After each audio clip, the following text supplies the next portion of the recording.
అందరికీ నమస్కారం అండి. నిజంగా ఈరోజు ఈ విషయం మీద ప్రెస్ కాన్ఫరెన్స్ జరగడం కానీ అక్కడ సుప్రీంకోర్టులో ఇలాంటి ఒక వర్డిక్ట్ వచ్చే ముందే జనాలు లా వాళ్ళ చేతిలో తీసుకొని అసలు మూగజీవులకి ఎట్లాంటి రక్షణ లేకుండా చేసినందుకు ఒకవే బాధ అనిపిస్తుంది, ఇంకోవే వింతగా అనిపిస్తుందండి. మేడం ఇప్పుడు మీ ముందు నేను వచ్చేటప్పుడు యూట్యూబ్లో చూస్తున్నానండి, లైవ్ జరిగేటప్పుడు మేడం డెంగ్యూ గురించి మాట్లాడారు, ఎన్నో రోడ్ యాక్సిడెంట్స్ గురించి మాట్లాడారు, హెల్మెట్ వేసుకోకుండా జరిగి ఇన్ని విషయాలకి ఇప్పుడు దాకా మనకి సొల్యూషన్ 100% దొరకలేదు. కానీ కుక్కల విషయం మీద ఇంత హడావిడి జరగడం అనేది ఐఎమ్ షూర్ మిగతా దేశాలు కూడా అసలు ఎందుకు, what is the reason behind it, కొంతమంది కంప్లైంట్ ఇచ్చారు. రేబీస్ వల్ల జరిగే డెత్స్ గురించి మాట్లాడారు. అదే చిన్న పిల్లల్ని కుక్కలు కరవడం వల్ల వాళ్ళు చనిపోవడం గురించి మాట్లాడారు. డెఫినెట్గా ఇవన్నీ బాధాకరమైన విషయాలే అండి, అండ్ దీనికి ఖచ్చితంగా సొల్యూషన్ ఉండాలి. కానీ ఇంతవరకు వర్డిక్ట్ కూడా ప్రాపర్గా రాలేదు. కానీ వర్డిక్ట్ వచ్చే ముందే ఆ వర్డిక్ట్ కూడా చాలా హ్యూమెన్గానే వస్తుంది, అది మాత్రం గ్యారంటీడ్ అండి. కానీ మున్సిపల్ బాడీ అనేది ఒకటి ఉంది, వాళ్ళు ఆ ప్రాసెస్ని ఫాలో అవుతున్నారు. కానీ ఇండివిజువల్గా లాని వాళ్ళ చేతిలో తీసుకొని రీసెంట్గా నేను ఇది ఒక ప్రత్యేక జిల్లా కానీ స్టేట్ కానీ కంట్రీ గురించి కానీ మాట్లాడలేదండి. ఇది ప్రతి చోట ఇప్పుడు న్యూస్లో, ఎందుకంటే అంత హడావిడి జరుగుతుంది కాబట్టి ఇది న్యూస్లో ముందుకు వస్తుంది. And of course I also request the media people, మీరు కూడా కాస్త మీ నరేటివ్ మార్చాలండి. 400-500 dogs die with lethal injection అనేది కాకుండా ఇన్హ్యూమెన్లీ ఆ జెనోసైడ్ టుక్ ప్లేస్ అని కాస్త మీరు కూడా మీ హెడ్లైన్స్ మార్చితే మీ తరఫు నుంచి ఆ న్యూస్ చదివేటప్పుడు ఆ ట్రిగర్ ఉండేది కదా, క్యాజువల్గా కాకుండా కాస్త ఎంపతి వస్తుంది. ఇప్పుడు మ్యామ్ చెప్పినట్టు she runs an NGO, I run an NGO, ఇక్కడ చాలామంది మొత్తం ప్రెస్ మీట్ ఆర్గనైజ్ చేసిన వాళ్ళు కూడా వాలంటీర్స్ అండ్ ఎన్జిఓస్ అండి. And this is a selfless, penniless, moneyless work అండి. ఇక్కడ ఎవరికి గవర్నమెంట్ ఎయిడ్ రావట్లేదండి. ఇది పర్సనల్గా వాళ్ళకి ఎంత దక్కుతుందో అంతవరకు వాళ్ళ పాకెట్ నుంచి పెట్టుకున్న డబ్బులతో చేసిన వర్క్ అండి. సో మనల్ని ఇక్కడ ఎదురుగా ఇట్లా మా మీద గట్టిగా అరిచి కుక్కలు మేకులు ప్రతిసారి, ఇది నేను నిన్న రాత్రి నిజంగా చెప్తున్నానంటే నాకు నిద్ర లేదు, ఎందుకంటే ఈ టాపిక్ చాలా ఫ్రెజైల్ టాపిక్ అండి.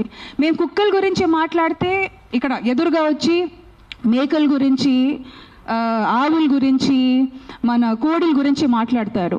నేను నిజంగా మనస్ఫూర్తిగా చెప్తున్నానంటే వాళ్ళ మీద జరుగుతున్న హింస అనేది కుక్కల మీద కూడా జరగట్లేదు.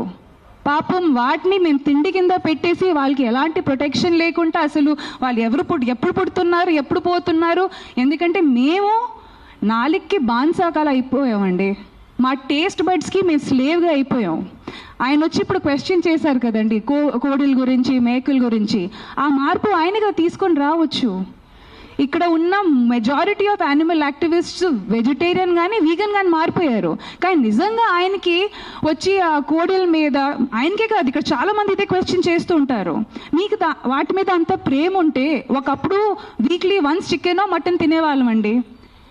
ఇప్పుడు ప్రోటీన్ పేరు మీద కానీ హెల్త్ పేరు కాదు, ఇంకా ఏమంటారు, ముక్క దిగకపోతే అసలు కడుపు నిండదు, లేకపోతే అవన్నీ చెప్పుకుంటూ అది ఫుడీ అనే పదాన్ని మేము పెద్ద గట్టిగా అది ఏమంటారు ఒక లైఫ్ స్టైల్ కింద ఐఎమ్ అ ఫుడీ.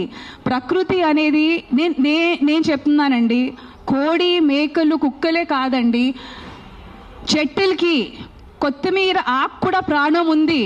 అందుకే పెద్దోళ్ళు చెప్పారు, తిండి తినే ముందు ఆ ఫుడ్కి మనం రెస్పెక్ట్ ఇవ్వాలి, ఎందుకంటే అది కూడా మాకు ప్రాణం పోయడానికి తన ప్రాణం త్యాగించింది. సో దాన్ని మనం రెస్పెక్ట్ ఇవ్వాలి. పెద్దోళ్ళు కూడా అదే అన్నారు.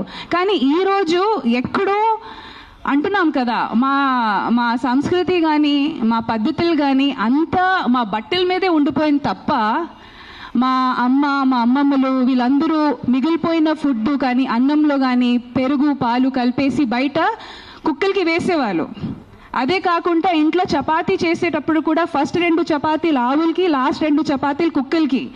ఆ సాంప్రదాయాలన్నీ మేము మర్చిపోయాము, అవన్నీ గుర్తుపెట్టుకోవట్లేదు మేము. ఆ విషయాలు, ఆ సంస్కృతి అవన్నీ మర్చిపోయాము. అవన్నీ పక్కన పెట్టేసి ఒకప్పుడు ఆవు అనేసరికి ఒక ఫ్యామిలీ మెంబర్, ఆవు నుంచి వచ్చే పాలు అనేది ఫస్ట్ బిడ్డ తాగిన తర్వాత, ఆవు బిడ్డ తాగిన తర్వాత మిగిలిన పాలతో మేము టీ కానీ పెరుగు కానీ వేసుకొని ఎంత అంటే మినిమల్గా బతికేవాళ్ళు. ఇప్పుడు ఆవుల్ని కూడా, ఆవు పాలని కూడా ఇండస్ట్రియలైజేషన్ చేసేసాము. దాన్ని ఎవరు క్వశ్చన్ చేయట్లేదు. చక్కగా టీ తాగుతున్నాము, జున్ను తింటున్నాము. జున్ను ఎవరికండి అవసరం? జున్ను అనేది ఫస్ట్ పాలండి ఆవుది, అది ఆవు బిడ్డకి అవసరం, మాకు కాదు. అది అసలు మనం తింటే అది మనకు సరిగా అరగదు కూడా, కానీ ఏదో టేస్ట్కి మేము తింటున్నాము. దీన్ని ఎవరు క్వశ్చన్ చేయట్లేదు. మన కన్వీనియన్స్ బట్టి, ఎందుకంటే ఈరోజు కుక్కలు మాకు అవసరం కాదు, కుక్కలు అవసరం కాదు, తీసేయండి. పావురాలు అవసరం కాదు. ఒకప్పుడు పావురాలు మాకు టెలిఫోన్ లెక్క. మన ఏదైనా సంప్రదించడానికి కానీ, ఏదైనా మెసేజ్ పంపడానికి కానీ, లెటర్లు పంపడానికి కానీ అప్పుడు మాకు పావురాలు అవసరం. కాబట్టి వాటిని ట్రైన్ చేసి, వాటిని బ్రీడ్ చేసి మేము పెంచుకున్నాము. ఇప్పుడు టెలిఫోన్లు వచ్చేసాయి, సో పావురాలు అవసరం కాదు, వాటిని చంపేయండి, తీసేయండి. ఎక్కడికి వెళ్తాయండి? మనకు అవసరం లేదండి, తీసేయండి. ఒకప్పుడు కుక్కలంటే మమ్మల్ని ఎక్కడ రోడ్డు మీద మమ్మల్ని బాగా చూసుకోవడం కానీ, ఓకే సరే ఆ విషయం కూడా పక్కన పెడతామండి. కుక్కలంటే ఒకప్పుడు డ్రైనేజ్ ఓపెన్గా ఉండేవి, ఇప్పుడు అండర్ గ్రౌండ్ డ్రైనేజ్ అంతా అయిపోయింది. ఆ డ్రైనేజ్లో ఉన్న ర్యాట్స్ తెలుగులో ఏమంటారండి ర్యాట్స్ని, ఎలుకల్ని తెలియవాళ్ళు. సో ఒక ఇకలాజికల్ సిస్టమ్ బ్యాలెన్స్ ఉండేది. ఇప్పుడు డ్రైనేజ్ మూసేసాము, సో ఇప్పుడు కుక్కలు మాకు పనికి రావు, తీసేయండి. ఇప్పుడు జింకలు కూడా రోడ్డు మీదకి వచ్చేసాయి, అవునా కాదా? ఫారెస్ట్ డిఫారెస్టేషన్ వెళ్తూ ఉంటూ పులీలు స్లోగా వచ్చి, ఇప్పుడు ఏదైనా మాకు అడ్డంగా వస్తే తీసేయండి అంటే ఇంకా ఏం మిగులుతుందండి? ఇంక ఏం మిగులుతుంది? సో మనకి ఏదైనా జీవి కానీ జంతువు కానీ మనకి అనవసరంగా ఉంటే వాటిని మనం అడ్డంగా నరికేయాలి. రేపు మాకు అమ్మ నాన్న కూడా మాకు సరిగ్గా మనకి చూడకపోతే వాటిని కూడా నరికేయాలి. ఇట్ ఈస్ సోషల్ కండిషనింగ్ అండి. మనం అర్థం చేసుకోవాల్సింది ఇది ఓన్లీ కుక్క గురించి కాదు, కుక్కల గురించి, ఇది సోషల్ కండిషనింగ్ అండి. మేము తల్లతోలికి అదే ఫారెన్ బ్రీడ్స్కి బానిసలా తయారయ్యాము. 30 years or 40 years back fair and lovely creams కానీ, ఫెయిర్నెస్ ప్రొడక్ట్స్ని అప్పుడు బ్యాన్ చేసి ఉంటే ఇప్పటికీ మనకి ఓహో తల్లతనం ఆ పిచ్చి ఎక్కేది కాదు. So there are so many social conditioning అండి. ఈరోజు ఆ జరిగిన మాస్ కిల్లింగ్ మీకు చిన్న విషయం అనిపించవచ్చు, కానీ 300-500 కుక్కల్ని లీథల్ ఇంజెక్షన్ ఇచ్చి అంత ఈజీగా చంపేయడం అనేది ఎంత సాడ్, తలదించుకునే విషయం అండి. ఎందుకంటే అది చూసిన ఆ విలేజ్లో ఇంకో 2-3 తయారవుతారు అలాగే. ఎందుకంటే లైఫ్ ఇస్ వాల్యూలెస్. ఏంటి నా తాతగారు నా నాన్నగారు 300 కుక్కల్ని చంపారు, నేను ఒక మనిషిని చంపలేనా? ఆ సోషల్ కండిషనింగ్ మనం ఆలోచించట్లేదండి. జీవ జంతువుల్ని మనుషులు రేప్ చేస్తున్నారు. ఈరోజు కుక్కని రేప్ చేసే సంవత్సరం పాపని రేప్ చేయడానికి ఎందుకు హెజిటేట్ చేస్తాడు? This is social conditioning. అది మనం ఆలోచించట్లేదు. ఇఫ్ వీ విల్ మేక్ కిల్లింగ్స్ని మనమంతా నార్మలైజ్ చేస్తూ, ఇప్పటికే మనం బుచ్చర్ షాప్స్ అట్లా రోడ్ మీద నరికిన మేకల్ని కోడిని అట్లా హ్యాంగ్ చేసి మనం ఎంపతిని న్యూట్రలైజ్, ఇది నార్మలైజ్ చేస్తాము. చంపడం అనేది మేము నార్మలైజ్ చేస్తున్నాము, అది తప్పు అని. అది ఒకే విషయం మేము చెప్పడానికి ట్రై చేస్తున్నాం. Don't normalise killing. లా అనేది ఒకటి ఉంది, ఒక మున్సిపల్ బాడీ ఉంది. మ్యామ్ చెప్పినట్టు మీకు ఎలాంటి ఇబ్బంది కలిగితే reach out to the lawmakers, reach out to the municipal body. Don't take law in your hand. 99% of the time law వాళ్ళ చేతి. ఇప్పుడు అంటున్నారు కదా ma'am, this is convenient law taking in the hands. మన పక్కన వాళ్ళు ఒక అబ్బాయిని రేప్ చేశారు, చిన్న పిల్లల్ని రేప్ చేశారు. అప్పుడు ఎందుకు మీ లా తీసుకోరు మీ చేతిలో? అప్పుడు ఎందుకు వెళ్ళి ఆ మగాల్ని మీరు చంపరు? చెప్పండి అందరు కలిసి. నాకు ఆన్సర్ కావాలి ఈరోజు. You're talking about human lifes. I'm not talking about dogs over here. నేను కుక్కల గురించే మాట్లాడట్లేదు, నేను కుక్కల గురించే రాలేదు, నేను మనుషుల గురించే వచ్చాను. నాకు కుక్క గురించే ఈ ప్రెస్ కాన్ఫరెన్స్, నాకు ఈ కుక్కలు ప్రాణుల గురించే జంతువుల గురించే లేదు. ఈ ప్రెస్ కాన్ఫరెన్స్ నాకు మనుషుల గురించే ఉంది. ఒక కుక్క ఒక చిన్న బిడ్డని కరిచేసిన తర్వాత చిన్న బిడ్డ చచ్చిపోతే మీరు 100 మంది వచ్చి ఆ కుక్కని కొట్టి చంపుతున్నారు.